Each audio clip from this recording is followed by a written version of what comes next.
Hello, YouTube. Today we're going to look at Glock 42. Glock 43 is the same thing, just in 9mm. The 42 is the 380.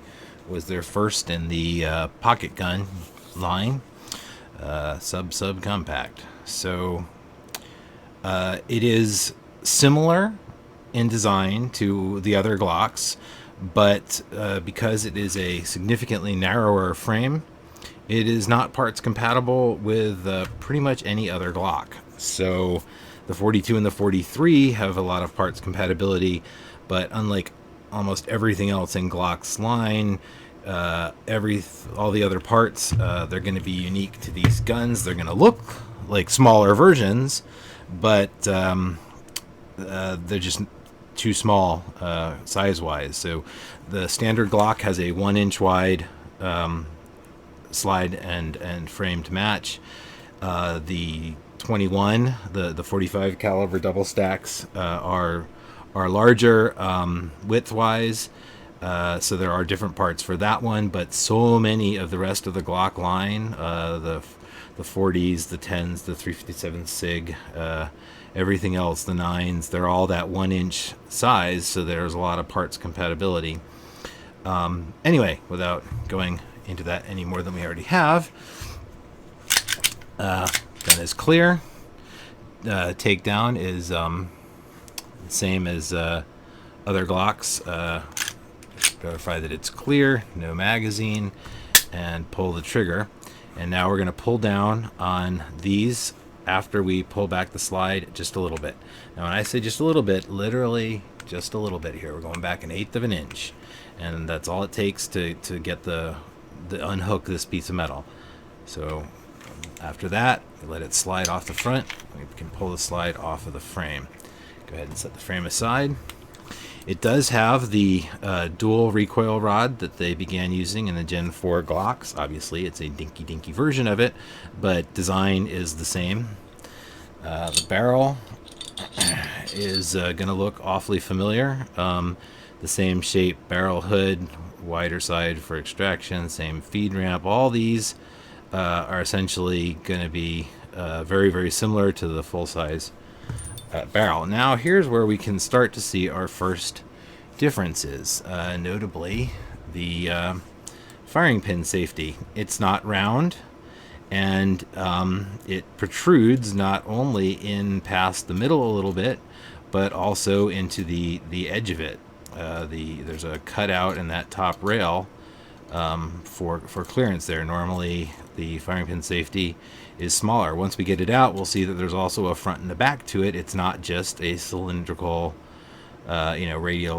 radially symmetrical piece. Takedown is going to be, however, essentially the same, which is we have to remove the back plate. The back plate is being held in place by a plastic sleeve that's going around the striker. We can see that sleeve just a little bit past the striker. Now, when I took mine down, the firing pin was forward, so you need to put it into the back position so you can squeeze a punch in there, and you're going to pull forward on that plastic sleeve. And that's going to relieve the pressure off the back plate. Again, usually takes a thumb to get this off. And our back plate slides off. That shaped area on the back is actually not decorative. It is the recess for that piece to come out. And that's the shape that matches that keeps the back plate from walking out on its own. Now the the striker assembly looks roughly similar to the larger versions. It's just smaller, unless you start to pay closer attention to the head of the firing pin, where that firing pin safety engages. We've got a new mechanism compared to previous generations. It's in the same place. Whoops, sorry, just whacked the camera. Hopefully everything's still in focus. We still have spring cups and all that goodness, but this cut is different, and we'll show how that engages with the firing pin. Before we do that, we're going to go ahead and pull out the other pieces. Also note on the back that clearly there wasn't a lot of room. In the other ones, the extractor spring system it doesn't have to go in to the side. This one is actually, milled into the back. Otherwise, normally there's room for it to be closer. So they had to make some concessions there for how that's going to pop up. It's still held in place by the back plate. It's just a little odd to see it there. The extractor, they did, excuse me, the extractor plunger rather. They,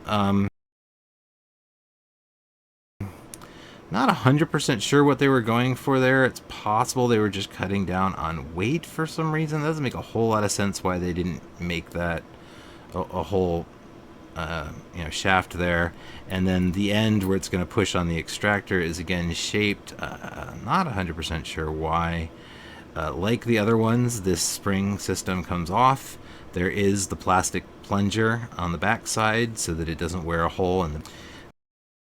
That all just kind of slips together. Now that those are out, if you push the firing pin safety in, you'll be able to walk the extractor right out the side. And now that the extractor is out, again, the extractor is what holds the firing pin safety in. So let's see, what order do we want to look at them in? A little bit different on this is the shape of the extractor. This flat side is not a 90-degree angle. It's actually off by a few degrees, which means when this plunger pushes it so it's flat, that's actually going to be pushing the extractor in, and it rides above that little piece there, which retains it. So it actually pushes on there, so that angle flat again, which pulls it in.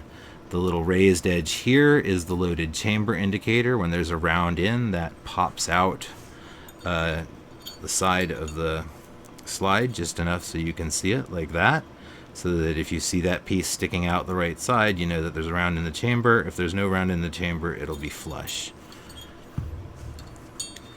The extractor claw in this case is angled, but does not have multiple cut angles in. It just has the multiple facings to snap over rounds, but the claw itself comes up at an actual consistent angle. It doesn't have a rounded corner at the bottom or anything, so not too unusual there. Let's look at the firing pin safety. So if these are up in the frame of the gun, let's get our angles right so that I'm not telling you lies. Where does this engage? This is gonna, hang on a minute, let's hold everything the same size. Okay, so now I'm holding everything equally upside down, and that's how they're gonna engage. Okay, so I'll do lefty righty here. That cutout angle is gonna basically run into the firing pin safety. When something lifts the firing pin safety up, then it can come further forward, but when it can't, so it's from there to the full forward position, which is really not a whole lot further forward. So the difference between safe and not safe, we're talking, well, actually, you know what, the spring cups are retained, so that's a little bit of a lie. It does have further it goes out. I forgot the spring cups, when it's all put together, are under some pressure there. So let's take that apart and we'll get a better view of that. I like to use the slide as the helpful tool to be able to hold that, and then spring tension release to get the spring cups off. One thing you'll notice if you've got other Glocks is this spring is not like the previous ones. It doesn't have a double coil end. But it looks like it does have a flattened end. So there is still a right end and a wrong end. So if you look carefully at the spring, this last coil as it comes around is flattened. So they make the spring and then they just push it up against a grinder to flatten off that last coil a little bit. And that way when it's pushing up against something, it's easier to rest flat. This back end where that's not so important, they left a mess. So that flat end again will be the side you want against your spring cups, but No buts about it. That's all. They just don't have the double coil at the end for extra support. Once you get down to this scale, I suspect it's just not necessary. And so once again, looking at that firing pin safety. Whoops, I flipped it around again in my hand. Now we can see that in the safe position, it can't come all the way forward, but when it's down here, it can ride in that rather large groove. And the back side of it is milled out for no particular reason other than to give it purchase on the side of the firearm. That's why that piece of the rail is missing. Is normally the rail would come across there, and so rather than have it protrude. Sorry, not the rail. I said that wrong. I'm so sorry. I keep saying the wrong things. So the rail is technically up here, and it's not the rail. It's just the next level down. They've milled out that area, and that way it's still got a smaller area. This whole top is wider than this bottom piece, so it's going to go up and down in this bottom area, but in order to keep it from getting canted off, they made the larger top surface. And that way the trigger can activate it in over a larger space, and you've got a larger top area to keep it centered and keep it from getting off kilter there. This is actually a larger spring than is in the normal firing pin safeties on other Glocks. It's the same mechanism, though. There is a tiny lip way in there, so once the spring is in there, it does catch on that lip, and you can just pull it off past the lip. Again, a gentle counterclockwise turn as you're pushing it in will seat it all. So that's the whole shebang here. Again, this hole is not for oiling. A lot of people make that mistake. This is a hole for exhaust. Any brass shavings that make it into the firing pin hole will get exhausted out here, so that's one of the other reasons that you run it dry. You don't let any lubrication get inside the striker channel, or it'll prevent that from venting properly. The other thing you'll notice is that it's not the traditional Glock triangular firing pin. It's not perfectly round either. It's taller than it is wide, so it's kind of round if you're looking down from the top, but when you look at the side, you see that there's actually a little ramped area, and it is filed down to a V there. I'm not 100% sure what all the logic is on this. This one has an awful lot of barcodes on it that I've been seeing. This might be something about the USA-made Glocks. The Austrian ones still have a better finish because of the EPA that doesn't let us use stuff quite that toxic. These are still an amazing finish, but what I've noticed is that there's laser etched serial number, which isn't actually the gun's serial number. It's a different number, and a barcode, laser etched barcode.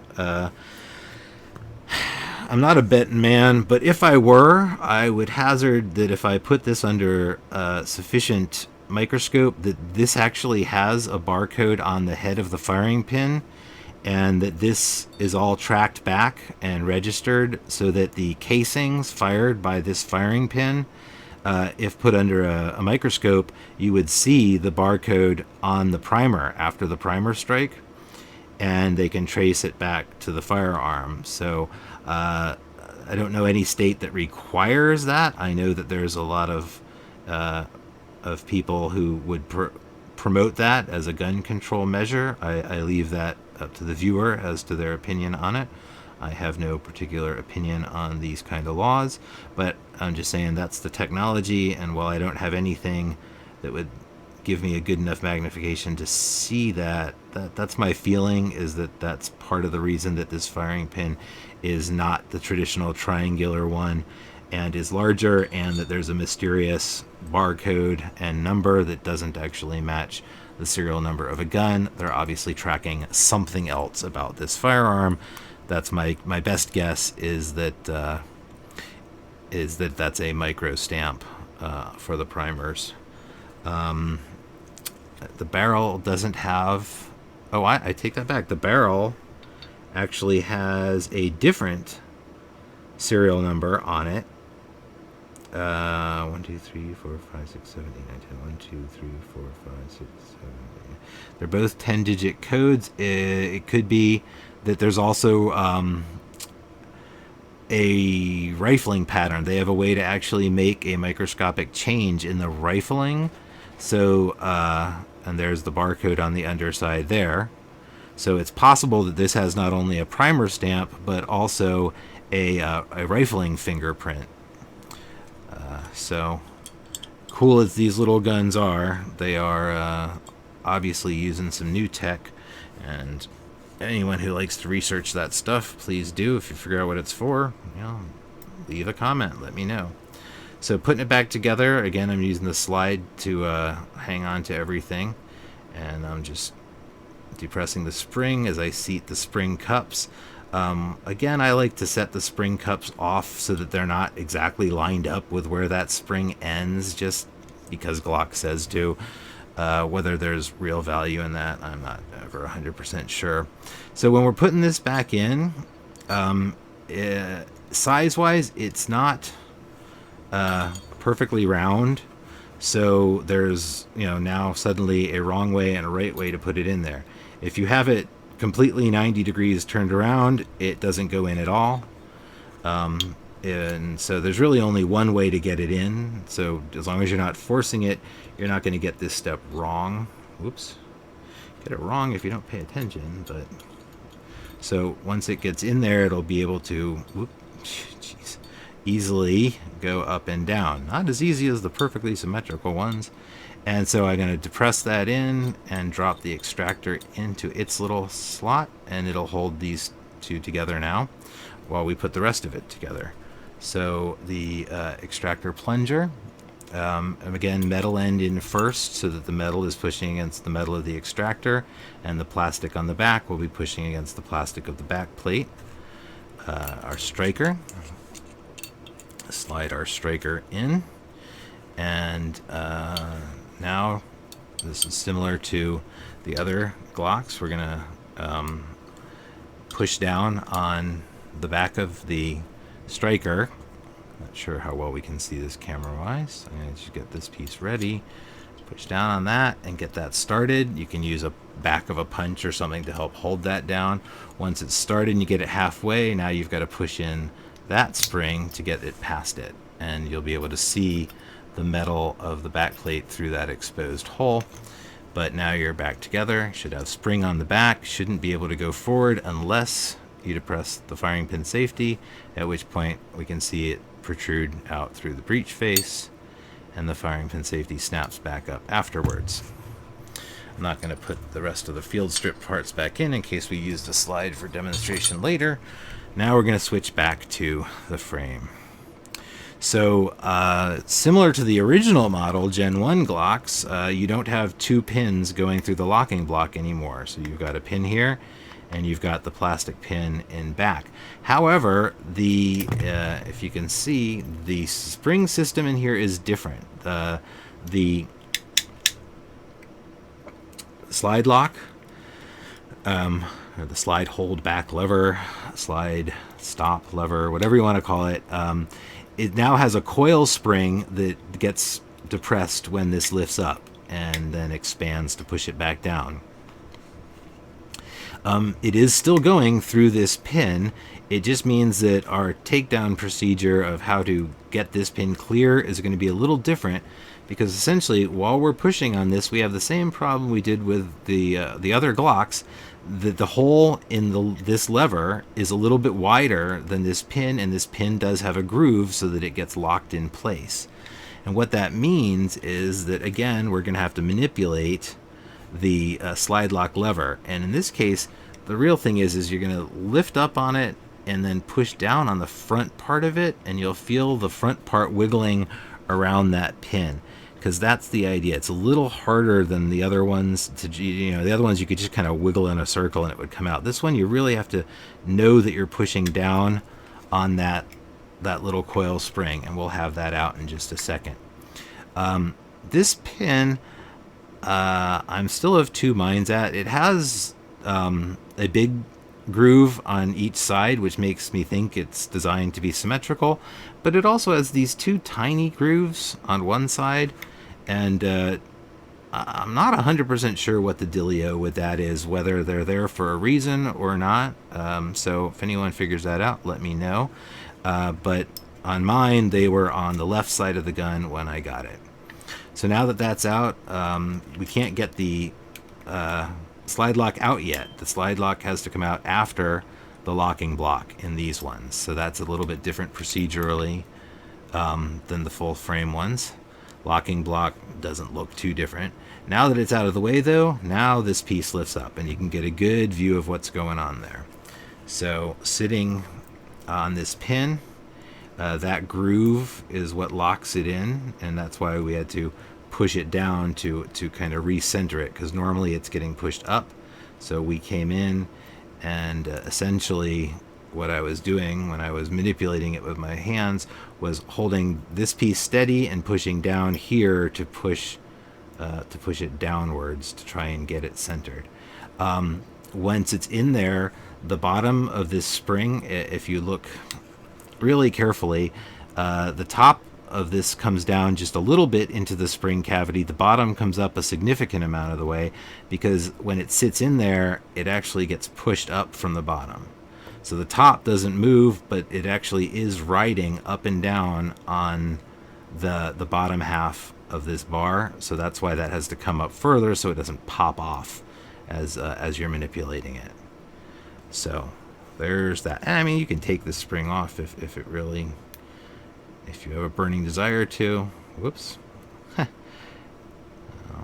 should be easy. There we go. It ain't pretty, so I'm going to say I don't recommend doing this. Be careful not to mangle your coils.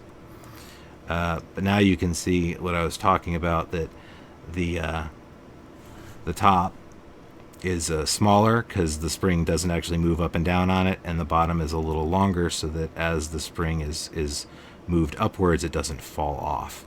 So likewise, in putting it back on, you're going to want to put it on to the bottom first and get that started before you work the top in afterwards. So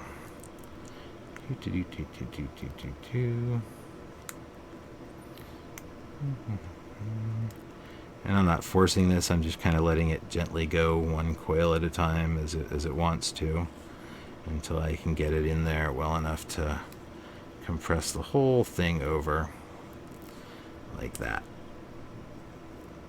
And so now my spring's back together. The plastic pin in the rear just pops right out, holding in the trigger housing. And now we can again lift up by the extractor and make sure the trigger is coming with it, and this whole assembly comes out. Let's see. Oh, that's one other difference before I get into the trigger assembly. Another minor difference is they got rid of the leaf spring system that used to hold the release in place, and they replaced it with a coil spring underneath that bar. And I'm trying to remember if there's a trick to getting it past that. No, there really isn't. You just gently, it's beveled on each side so that once you push it all the way down, as you start to go left or right, it'll just push the spring down the rest of the way, and then that spring is just sitting in there, and there is a nice drilled out hole for it so that it can't wander left or right. While that's open, you can hopefully see some of the other areas. I'm going to try and get some extra light on it here. So that, oops, sorry, I'm going to hold too many things at once. I'm hoping this comes out okay. Can we see that?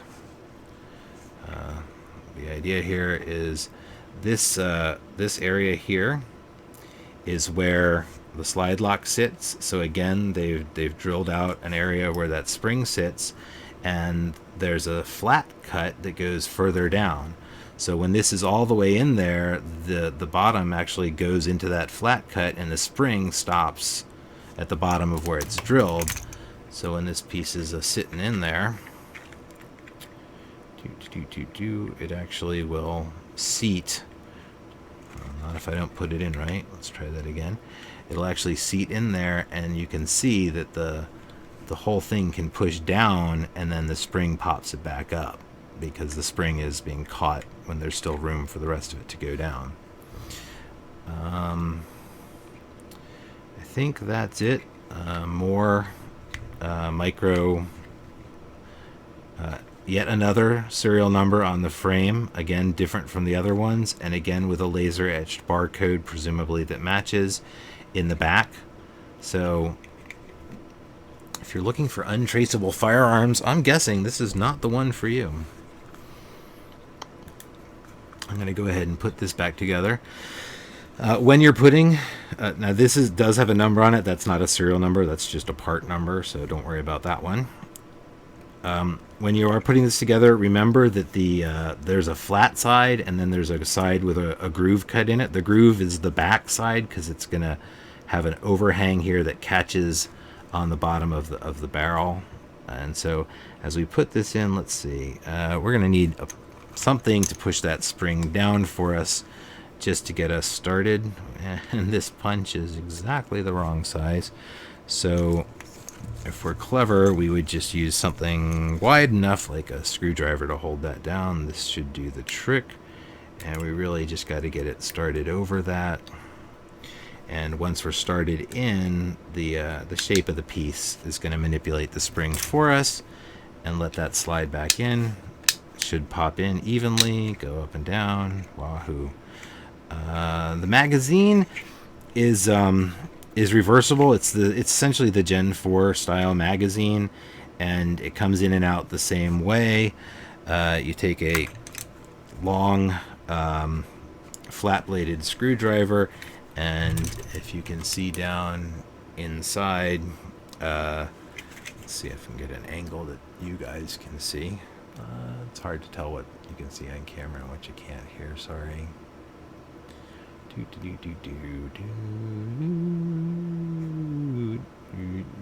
I don't know. Anyway, basically, the magazine release has a little hole that stick spring is in, so you just bring the spring over to the left and pop it out to the other side. The thing will fall out. You can grab the spring with pliers if you want to. It's kind of a pain in the butt. It's so small you can't really get fingers in there, and it does tear up the plastic. So it's the kind of thing you only ever change once in a lifetime if you're left-handed. Otherwise, actually, technically, this is an extended magazine release, aftermarket, that makes it stick out an extra, I don't know, it's like 2 millimeters. It's not a whole lot. So I did actually replace that once. All right, now here things are kind of similar. The trigger safety is the same, traditional Glock center leaf safety. When nothing is pushing down on it, it kicks this little piece out the back that'll bump into the underside of the frame, so that the trigger can't come back, because this is in the way. Once you actually put your finger on it and begin to draw back, that closes it up into the body of the trigger, which will allow it to clear the frame and let you keep pulling it. This is the piece that operates the firing pin safety. As you pull the trigger, this goes back, and it's only when you're pulling the trigger and holding it that this actually pushes that safety out of the way, so that if something somehow let the striker come loose without you actually pulling the trigger, this would not be in the right position, and the firing pin safety would not be being pushed up, and so it would prevent the gun from going off if somehow the striker were released. So it has the same drop safety mechanism. This trigger bar rides in that shelf, and so when it's in this position, no matter how hard you drop it, it can't go down. In order to fire, it has to be back here, where it can move in that downward angle. So that shelf is the drop safety shelf, that first chunk of it. When the gun is cocked, that will be there, and no matter how hard you drop it, it's not going to be able to move the sear out of the way. Now here's where things get a little crazy. We've got a lot more pieces, or a few more pieces, but disassembly is more or less still the same. You just got to be a little bit more careful. So we don't have the cruciform piece anymore. Our trigger bar actually goes into another piece of metal here. So this is one piece of metal that the trigger bar is going into. We can still come off of it the same way and guide that up. So again, I pulled it back, and then pull the trigger forward and then rotate counterclockwise and kind of lift that up and out to get it in and out. So that's the same. You just have more parts left behind, and rather than the like the other trigger bars where the cruciform comes all the way around and has a bottom piece sticking out here for a spring to attach, they've got a more complicated but captivated spring system. The disconnector works the same way, or excuse me, the connector in Glock speak. This is the part that's going to get bumped inward by the frame to get your disconnection. This ramp piece is what the curved part here moves along. So as the trigger is coming back, this is what pushes that downward. I'm sure that they'll make aftermarket, heavier and lighter versions. To get that piece out, there's a hole in the back that you push in a punch. Never grab this piece and pull. It's not at a 90-degree angle. It's an obtuse angle, and you don't want to change that. So when you're pushing through that pin in the bottom, you're pushing it straight out, along the bottom there. So pushing that right across. Now you can see a little bit of this mechanism in here. You can see that there's a coil spring, but it doesn't have hooks on the end. It's now captivated, and there's a plastic piece that is actually running the length of it.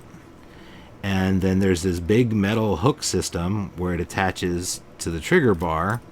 And then at the far end, you see this setup.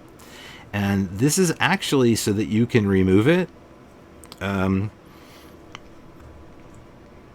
on. Excuse me. I need to take a drink.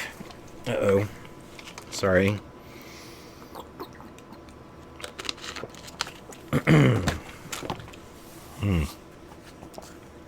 Talking too much. Sorry about that. Didn't want to cough too loud at you. So what's going on here is that we can compress this end of the whole mechanism, and this will stick out, and once we get the little barbell ends past the outside of this, we can ride them up to here, which is actually a removal position. So here they're captivated. This piece can't go any further in the lower position, but it can. In the top position, that's a window all the way out. In the bottom position, it's blocked. So what we're going to try and do here is basically get in on this guy and ever so gently try and let's try that with a flat blade screwdriver. Probably work just a little bit better. See how when I can get the flat blade all the way up against the plastic piece, and as I compress that spring, the whole mechanism is going to come forward. I can even get it behind the whole thing. That's even better. And I can get it to come out of its little slot. So once it's out of its little slot, now you can see that in this bottom one, these wings are blocked. The punch can't go any further in than there. But here, those are clear passages. So once this moves all the way to the top, the whole thing pops right out. And you can see this piece that was actually in there. So what was happening when it was put together was that this piece was sitting in there like this. And more specifically, if we I'm going to flip this around to this side just so we can see exactly how it was working. This hooked under the trigger bar, and this spring was here. And so essentially what this is doing is it's pushing the trigger bar towards the back of the gun. That's essentially in the pulling the trigger direction. Now it's working against the firing pin, which is that significantly stiffer spring. So this is going to lose that fight, but it is, the math is this spring is the opposing force of the forward force of the firing pin spring. So the net between them, once you calculate in all the angles, is the stiffness of your trigger pull. So they will eventually come out with alternate springs here of different strengths for people who want to custom balance those. I haven't checked Wolf's site. They probably already have some. Now the next bit that's a little bit hinky here is disassembling this. This is pretty fragile. I was a little surprised to see this. Not sure why they didn't go with metal for that center post. Essentially, the metal bracket piece, there is an opening in it so that if we compress the spring and rotate it 90 degrees, we'll be able to get it off. But these angles are small, and as a result, I'm nervous about tearing it up. I haven't priced one out yet. But in this state, it's fragile on two levels. One is the spring is pushing right against these little wonder wings. Normally, that's not how it works. Normally, that spring bottoms out inside here, and those little wonder wings are just sitting in their little crevice. So this is putting pressure on those that's not normally there. So this is not a good state to leave this assembly in. And the other one is, in order to get this out, I'm going to have to compress the spring and rotate this, and then guide it off without chipping off the plastic. And it looks like I managed to get it. So now I've got this piece off, and what you'll find is that this spring is really just, it's barely wide enough to get past that. So every time you take this spring on and off, you're kind of wearing down that plastic a bit. So I foresee this being a weak point. If you look at what's here now, how thin the plastic is right here. I mean, it doesn't absorb a ton of force. It's just, I don't know. That's one of the smallest, thinnest pieces of plastic I've ever seen as a functional part of a gun. So there's that. Don't know what to make of it, but that's a fact. This spring doesn't have any top or bottom or left or right. So again, I would say just when you're putting it on, try not to slam it on there real fast or anything, because you don't want to grind down the sides of it, or it's going to stop being able to do its job. And you don't want to monkey up that thin bit, because again, in a perfect world, that thin bit rides in this groove, and I don't know. I foresee that this will get catty corner just a little bit, and one side will wear more than the other over time. I don't know. The thing worries me. And then the other thing to remember is which way was up, and this end is got a ramp. If you look, that plastic piece has a ramped side and a flat side. The flat side is up. So when we put this together and rotate it back on, that's the correct orientation of the whole thing. And it does slide up and down like that, which helps when you put it back together. You'll lift it up to that top position, and that's the whole thing. So putting it back in, again, we're going to have to start it in the top this time, get our compression going, and then ride it down to the bottom where it'll lock in place. Oh, I'm sorry. While we have this out, I always point out that there is one other piece which can technically come out in this trigger housing, which is the ejector. Now, unlike, I think this might be the only Glock with a truly straight ejector. Almost all of the other ones are angled or even have a bend in them to get the ejector to sit exactly behind the rear of the cartridge where it needs to. This whole thing is so narrow by comparison to other firearms that the ejector is just perfectly lined up right out of the gate. So it's a straight line ejector.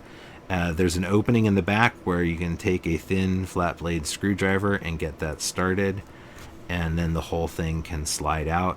Again, this is a piece that while you can remove it, I've never seen them sold individually. They're always sold as with the housing, so while you can remove them, there's really no good reason to. You don't need to get in there to clean anything, and you always want to make sure that it is fully pushed in there when you reassemble so that you haven't changed its position.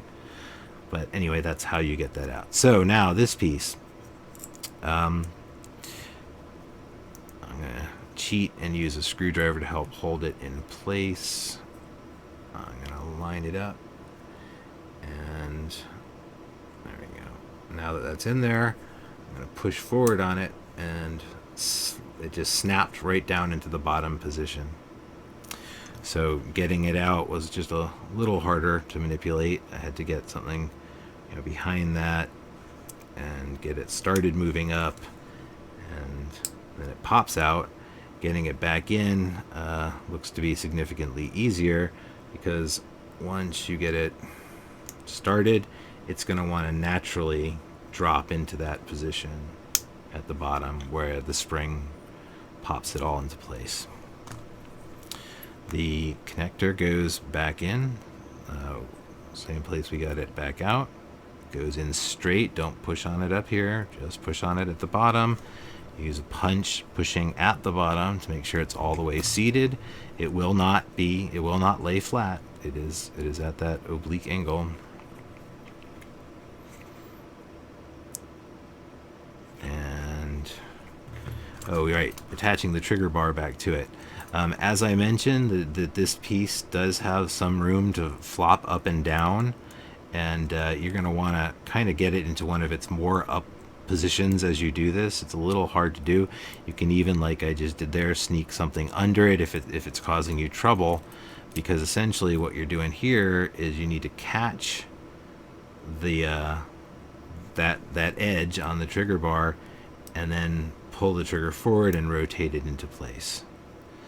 And so it just rotates like that, and it'll straighten itself out once it's in the gun. It all lines up. While it's out of the gun, you might find it a little cattywampus. Don't sweat it. It's going to do its thing. So we drop that back in. Oops. We do want to make sure that the trigger bar is under the connector. If it does pop out into the disconnected position, you're never going to get it back together without mushing it. So make sure that the rounded part is underneath that little flat shelf. I like to hold them by that when I'm putting them together, and that way I know that they stay together as they go in. And now you should see that now that it's all in place, everything lines up pretty perfectly. Plastic pin can go right back in the back. If we remember, our slide stop goes in, and the coil spring, there is a round little hole that it sits in, so make sure you actually get it into its proper slot, and you'll know it's there if you can basically push on it and the spring brings it back up. Locking block sits in on top at that point. And as I mentioned, I am not 100% sure what the dealio is with these two tiny, I don't even know if you can pick them up on camera or not, those two grooves. But since mine started on the left side of the gun, I keep them on the left side of the gun. When the pin is in this far, it's now bumping into the slide stop, because the slide stop spring is pushing it up and not perfectly centered. So again, I'm going to grab it here as leverage and then push down with my thumb on the piece closer to the hole, which should let the pin pop through it. Once it started moving through, I just push it in, and you'll hear it click when it lines up with the hole. And once you hear that click, now you can't push it out from either side because, again, it's being retained by that slide lock.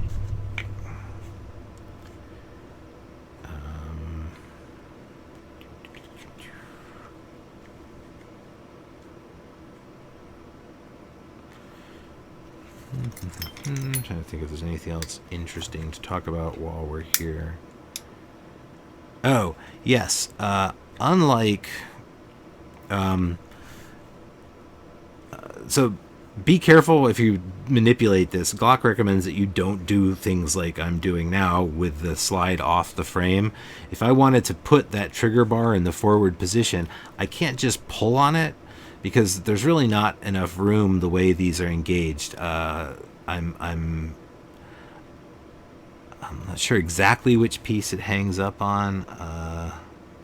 I'd have to think that one through a lot. But the point is, in the disconnected position, so when normally the disconnect is the frame is going to bump this little round piece towards the inside. So if I do that by hand, the trigger bar can rise up. And in that up position, now it can slide all the way forward. And it'll come back to rest on the trigger safety, which is another reason you don't do that. It's because nothing normally rests against this safety. So you don't really want that leaning there, pushing against your frame. Normally, the...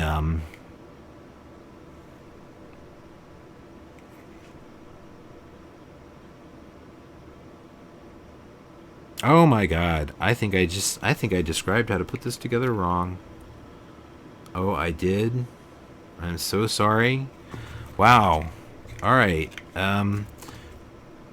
Before I go any further on that, when I talked about this plastic piece, I said the flat side was up, but I can tell that that's wrong.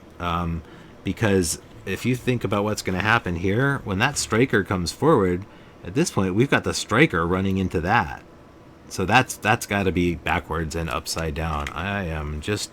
all kinds of wrong. I must have put it together backwards last time and just not thought it through. That's why we check all these things as we go, because we make mistakes on new guns. And that would have been a bad one, but we would have probably caught it when we function checked, because my guess is that would have felt really weird when the striker caught on that. That would have felt all kinds of bad. And it probably would have mangled that spring in short order too. So let's get back in there, take that guy back out, which we're getting good at this point. And I said that the flat part was the top, and I believe that is just a lie, and I was 180 degrees off. So I think this rounded part is going to be the top, and that means the ramped part is the top, which I believe will give us more clearance so that when the sear comes by, the sear's not going to run into that. And that would have been bad. Bad armor, no biscuit.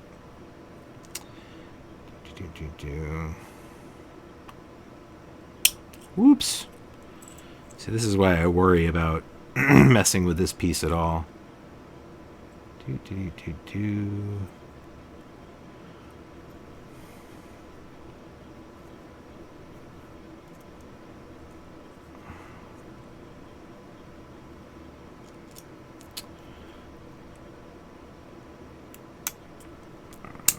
There we go. Oh, and look, I even got some cat hair in there. Alright, so once again, I'm going to lift that up just to make reassembly a little easier.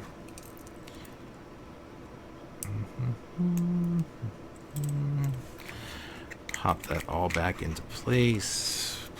Plastic pin to the rear. Slide stop lever. Retaining pin. Push down slide stop to get it through. Press till it clicks. And now we're going to do that same thing I was originally trying to show, which is we'll show that come up and forward. And now what you'll see is that even when this is up, because the ramped end is at the top, it's below the level of the sear. So when that striker comes by, I mean, naturally it sits a little lower, but even if it has been bumped up to its highest position, the reason that it's angled like that is so it's still not going to catch and hang up on your striker. So what else was I trying to determine originally was what it was actually hanging on in that lower position. Oh, you know what? I don't think it's really hanging on anything, except that the plastic of the trigger housing is a little rough. So when I try and just pull it forward, it needs to come up as well. And it's not a smooth path there because it got roughed up, possibly because I had the damn spring in backwards at one point. So that was all that was retaining it. But either way, normally you wouldn't do it anyway. You would let it pop up with the disconnect and then it would come forward. For reassembly, obviously, though, that stays in the rear position. So let's go and reassemble that. Oh, what did I just launch? Hopefully it wasn't an important piece. There is a groove cut to match the back of the springs. So like in all Glocks, make sure that that is seated in the front, and then compress the back just a little bit and make sure it seats in that groove. In this case, you can actually go too far past it. You really want to make sure it's sitting right in that groove. That'll make it perfectly centered so that when we go to put it back on, everything is lined up. So we line up our rails, we slide everybody on, and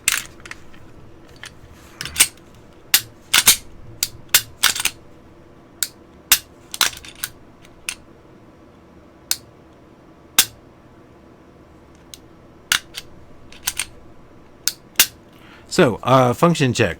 Rack it, make sure the trigger comes forward, pull it, it should charge, rack it, trigger should come back forward. Pull and hold while you're holding it, rack it again, and listen for the reset as we let off slowly. We hear the reset. At this point, we can pull again, and it fires. And there's one other test we're going to do, which is we're going to let up slowly on this, very, very slowly, so that we're going to just let that stop at the earliest point where friction kind of lets it stop. And the key that we want to see is that it wasn't at a point where the trigger safety had not yet come out. So if we were pulling it and the gun stopped here, this is not safe. The firing pin, the trigger safety can't come forward, and this is still in there, which means if we wanted to, we could just pull on the sides of this trigger and fire the gun, and that's what the safety is there to prevent. It's to make sure that you have to push on the middle leg so that your finger is really all the way in the trigger guard to fire. So that's what the trigger safety is all about, is preventing a glancing blow to the trigger from firing it.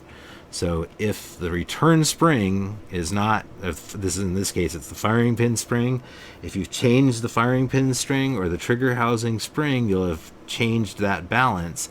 It still has to be strong enough to bring the trigger far enough forward that the trigger safety can activate. And the other is traditional Glock test for recoil springs is once the gun's racked, you rack it and you guide it very, very slowly, and it should be able to close itself even at that very last bit. So right there is where the spring has to have sufficient force to finish raising the barrel into engagement with the slide. So see how the barrel is up. As we pull it back, the barrel comes back. So at this point, when I let go slowly, if that spring isn't strong enough, it won't be able to close the firearm on its own. That would tell you that you need a new recoil spring. I'm sorry, I was pointing to things you couldn't see. You pull it back about this far, and that's where you guide it forward.